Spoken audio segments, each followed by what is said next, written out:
Alghero, città catalana d'Italia. In questo breve video ti racconterò le storie e le vicende che si nascondono all'interno delle mura di questa splendida città nel nord-ovest della Sardegna. E ti racconterò come mai tutt'oggi esiste ancora la lingua algherese, una variante della lingua catalana. Bene, vediamo dove si trova Alghero nell'isola. Siamo nel nord-ovest. Alghero occupa un territorio di 225 km² e questo territorio si affaccia a nord e a nord-ovest verso l'Italia e la Francia, ma soprattutto a ovest verso la Spagna, più esattamente verso la Catalogna, regione che ha influenzato tantissimo la cultura e anche la lingua di questo posto.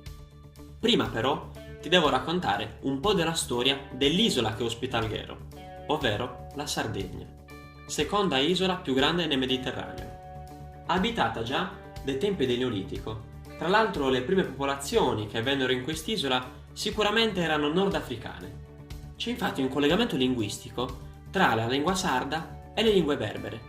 Infatti per dire via lattea, sia in sardo che in queste lingue, si dice via della paglia, sabia e sapalgia, una particolarità tra le lingue neolatine.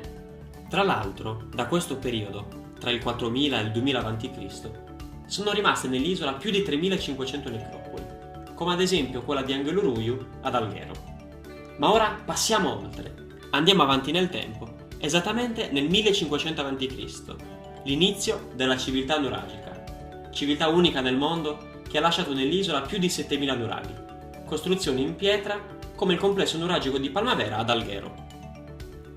Ben presto però, al tramontare della civiltà nuragica, l'isola verrà visitata da tantissime popolazioni oltremare: i Fenici, i Punici, i Romani, i Bizantini, i Genovesi e i Pisani, i Catalano-Aragonesi, gli Austriaci e i Piemontesi. Si nota come la centralità dell'isola nel Mediterraneo ha riposto sempre attenzione negli occhi del conquistatore, e Alghero ovviamente rientra in tutto questo. Eccoci finalmente nella nostra Alghero, dove le prime tracce di vita umana si fanno risalire al 6000 a.C. nella Grotta Verde. Poi, come già accennato prima, la vita continua come ad esempio nella necropoli di Angeluruiu o nel complesso di Palmavera, sino ad arrivare all'epoca romana. Infatti nel 238 a.C., quando i Romani vincono la prima guerra punica, vengono alla Sardegna e anche ad Alghero, dove la zona è nota come Carbia. Da qui ci rimangono una villa romana e un ponte romano. Come ben noto però, decade l'impero romano nel V secolo e la zona di Alghero rimane spopolata per qualche secolo. Bene, adesso presta molta attenzione. Siamo nell'XI secolo e il Mediterraneo veniva dominato principalmente da due repubbliche marinarie, quella di Pisa e quella di Genova, con la potente famiglia dei Doria. Ovviamente anche la Sardegna era così divisa: a nord i genovesi e a sud i pisani. Alghero ovviamente si trova a nord ed è dai genovesi che viene fondata verso l'XI secolo. Genovesi sempre in contrasto con i pisani, tanto che nel 1283 occupano la città. Ed è da qui che risale un documento ufficiale pisano col nome La Ligera, il futuro nome di Alghero, di cui il significato te ne parlo tra pochissimo. Apro una piccola parentesi su Genova e Pisa. Dunque siamo nel 1284, Alghero è sotto i pisani. Nello stesso anno però ci sarà la battaglia della Menoria, un piccolo isolotto vicino a Pisa. I genovesi sconfiggeranno i pisani e tra le varie conseguenze riprenderanno Alghero. Per prima cosa vediamo come mai i Doria scelgono proprio questo pezzo di terra, ovvero il nord-ovest della Sardegna. Intanto bisogna dire che qua si trova Porto Torres, ovvero il porto del Giudicato di Torres, che era controllato dai genovesi e che quindi per un fattore geografico era il punto più vicino. In più scelgono questo pezzo di terra, ovvero la Ligera, la futura Alghero, per un fattore di controllo dei mari. Alghero appunto sfocia sul Mediterraneo e qui fondano una roccaforte, appunto per controllare le incursioni nemiche. Ma come mai tra tutti gli sbocchi a mare scelgono proprio Alghero? Il motivo è economico.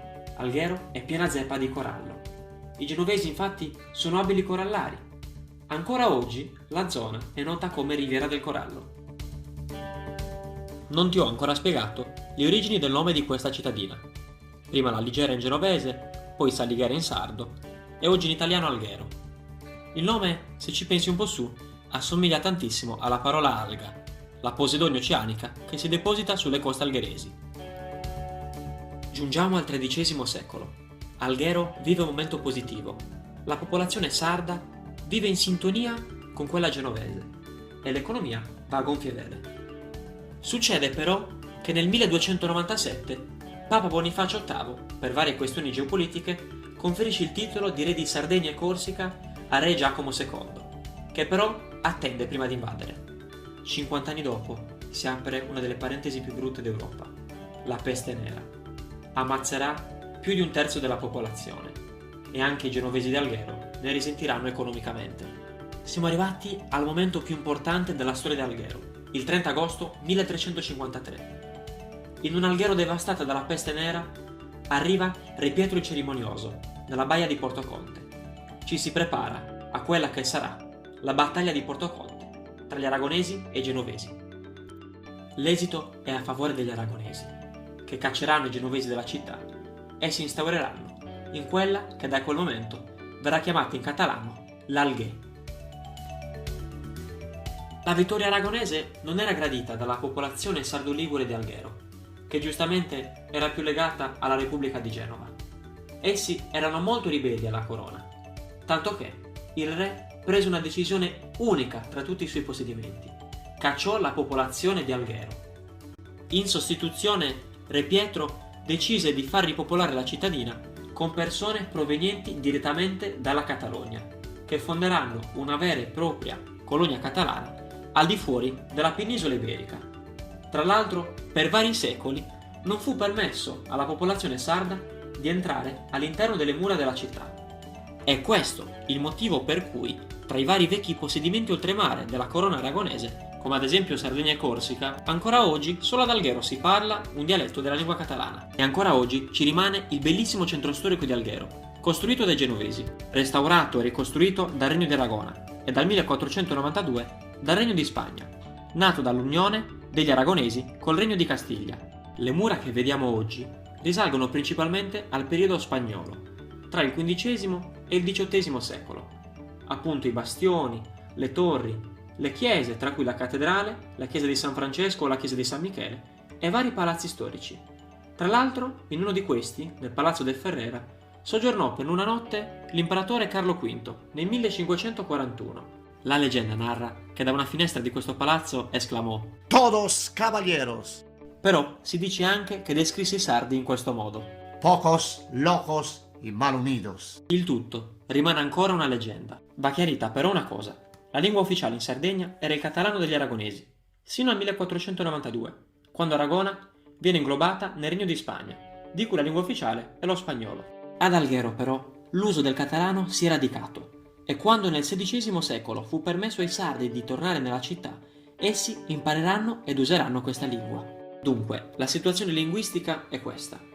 Abbiamo ad Alghero il catalano, però l'isola è dominata dal Regno di Spagna, quindi la lingua ufficiale è lo spagnolo, anche se la popolazione parla il sardo. Nel 1713 la Spagna abbandona l'isola, arriva l'impero austro-ungarico. Di questo periodo però rimangono soltanto 4 cognomi austriaci ad Alghero. Ci stiamo avvicinando al presente. Nel 1720 subentrano i Savoia, i futuri re d'Italia, e ovviamente la lingua ufficiale da spagnola passerà a quella italiana, ma ad Alghero rimane vivo il catalano. Ora siamo arrivati all'unificazione del Regno d'Italia, è il 1861.